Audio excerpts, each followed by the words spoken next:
Hello, everyone. Welcome to the channel entitled Fitty Ain't Nothing But a Number, Yo, with your host, Language Barrel. On this channel, we'll meet individuals who, after the age of 50, who have decided to change what they do, what they believe, what they think is possible, what they read or are reading, and lastly, who they are. This will be done by conducting interviews, reviewing short stories, and videos with the individuals in question. So if you're ready, let's meet some interesting people. Hello, everyone. Welcome to Man Overboard 50 Ain't Nothing But a Number, Yo, with your host, Language Barrel.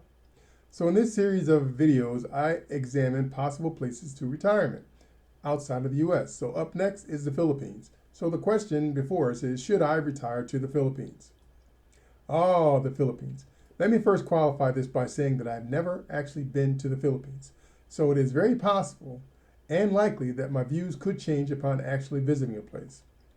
A Philippines YouTube content creator mentioned that the Philippines is the most vlogged about country on YouTube. I find this hard to believe as India has the most users and the US pays the most money for content creation. As typical, when I examine possible places to retirement, I like to break it down into categories so that I can compare apples to apples. So the categories in question are healthcare, crime, cost of living, infrastructure, weather, and culture. So if you're ready, let's get to it. First up, healthcare. So healthcare in the Philippines is funded by four sources: national, local government, insurance, and that means government and private, user fees, out-of-pocket fees, and donors. So the Philippine Health Insurance Corporation, PhilHealth, provides universal healthcare coverage to citizens. Expats and foreigners who legally reside in the Philippines can also join the system for a very low premium. Similar to most countries, the bulk of medical centers are located in or near large urban centers, while those living in rural areas may have poor access to quality health care. Again, this is typical of not only developing nations, but also first world nations, including the US.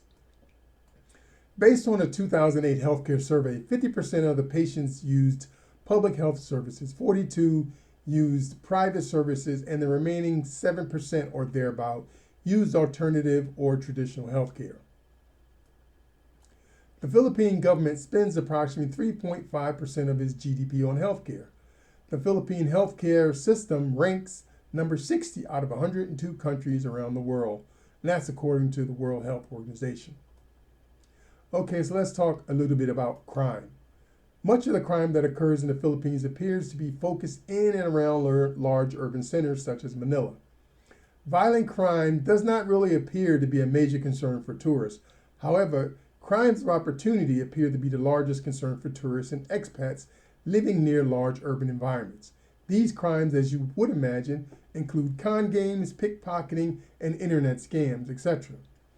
There have been infrequent cases of tourists who have taken rides from unknown drivers and they were taken to isolated places, drugged, and robbed of valuables. When taking taxis, it is recommended that tourists should always request that the meter be used to avoid high and fraudulent charges or fees. The Philippines has a crime index of 42.69, places it in the moderate crime area. As we said before, crime is broken down into three stratas. The first is 20 to 40, which is low. Moderate is 41 to 60, and high is anything above 60. The Philippines also has a safety index of 57.37. Again, safety indexes are also broken down into three strata.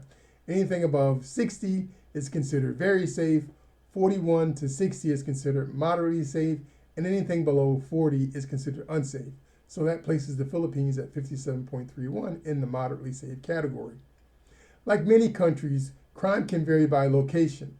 For instance, Manila's crime index is 65.1, which places it very high, whereas Davao has a crime index of 27.5, which places it very low in the crime index category. Next up, we're going to talk about the cost of living. Again, this is for Philippine nationals, not for expats. So the average monthly salary after taxes is $317. The average monthly cost of living is $611. This salary is equal to approximately 50% of the monthly expenses. So a one-bedroom apartment near a city center is $288, which may be in line with the costs of other developing nations. Based on these costs, it's possible for an American expat, even with an average Social Security benefit of $1,827, to manage quite well on Social Security alone, obviously depending upon lifestyle choices. Obviously, costs will be affected by location, as locations near beaches or other popular tourist destinations are much, much higher. Up next, we look at the weather. So the Philippines has over 7,000 islands and predominantly has a tropical climate. The Philippines are subject to typhoons, which can cause severe flooding and major property damage to many parts of the country during typhoon season. So typhoon season in the southwest, it typically runs from June to November. Temperatures may have some variation by location, but in major cities like Manila, you should expect average temperatures to be around 85 degrees Fahrenheit. During summer months, however, expect that temperature to climb above 90 degrees Fahrenheit. You should also expect high humidity to accompany high temperatures. Therefore, it is in your best interest to dress for warm temperatures with breathable cotton fabrics, if that doesn't sound like a commercial. Okay, next, let's talk about the infrastructure. So travel to the U.S. is approximately 16 to 17 hours with an approximate distance of 8,000 miles. There are many providers providing flights from the Philippines to the U.S. You may even find round-trip tickets as cheap as $500. But a more likely scenario is that you should expect costs to be anywhere from $1,000 to $2,000 depending upon early versus late bookings. So now when we talk about railway, because the Philippines is an archipelago with over 7,000 islands, as you can imagine, national railway is very poor. Well, it's really non-existent. There is a railway system in and around Manila, but it's insufficient to meet the needs of the population, meaning that it's going to be crowded. As you would imagine, there are no high-speed lines currently available in the Philippines. Next up, we'll talk about buses. So the most convenient and widely used form of intercity travel are buses, which can range in quality from very poor to premium depending upon tourist usage. Generally speaking, the tourists are the ones that can afford to pay for the premium services. Due to a lack of a national railway system, road traffic is very congested and extremely slow, especially in and around large major urban centers, and I'm talking about Manila in particular. Other forms of travel used by the local population would include the jeepneys, motor taxis, and the tricycle taxis. These forms of travel are usually less regulated and provide greater risk to health and safety. Lastly, we're going to talk about airports. There are many local airport options available to travel regionally, providing both cheap and safe travel. Lastly, we're going to look at the culture. So there are over 175 languages spoken in the Philippines, but Tagalog is the national language. It should not be a surprise to encounter a large percentage of people who speak some English or Spanish in and near large urban centers. Music and dance are a large part of celebrations and festivals. Due to the early Spanish colonization and influence, approximately 80% of the population practices Christianity, with a large percentage of those identifying as Catholic. Family ties are very important in the Philippine culture, and it is very common to find multi-generational family members occupying the same house or compound. Rice is a very large staple of the diet and is typically served with every meal.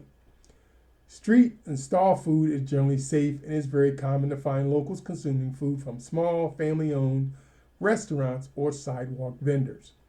Final thoughts. So how does the Philippines stack up as a possible place for retirement? So generally when I do these, I start with the pros. So up first, the pros. The cost of living is very low and the dollar goes very far, especially when compared to life in the U.S. or other first world nations. The weather, though hot, can be mitigated by living near large bodies of water, and as an archipelago with over 7,000 islands, you can imagine you're generally not too far from a large body of water. The Philippine people have the reputation for being warm and inviting. Lastly, it's not uncommon, especially near urban centers, to encounter a large segment of the population that has some basic understanding and comfort with speaking the English language. Now we move on to the cons. So the cons. Travel back and forth to the U.S. is very far, approximately 16 to 17 hours, and typically very expensive, especially if you book a flight on short notice. The frequent and recurring typhoons can cause property damage and in severe cases may lead to a loss of life. As a developing nation, the prevalence of systemic poverty can be hard to avoid. Lastly, access to quality health care can be a major problem if you are outside of a large major urban center. However, having said all this, the Philippines, though not my top choice, would be a place to keep on the list due to the extreme strength of the dollar. This would be especially true should my retirement nest egg fall below $75,000, thus making the Philippines my primary emergency option for retirement. References used in the making of this video are generally included at the end of the video. And remember, achieve something different, believe something different, conceive something different, read something different, but most importantly, be something different. The world is waiting. Thanks for stopping by, and we'll catch you on the next episode. Ciao for now.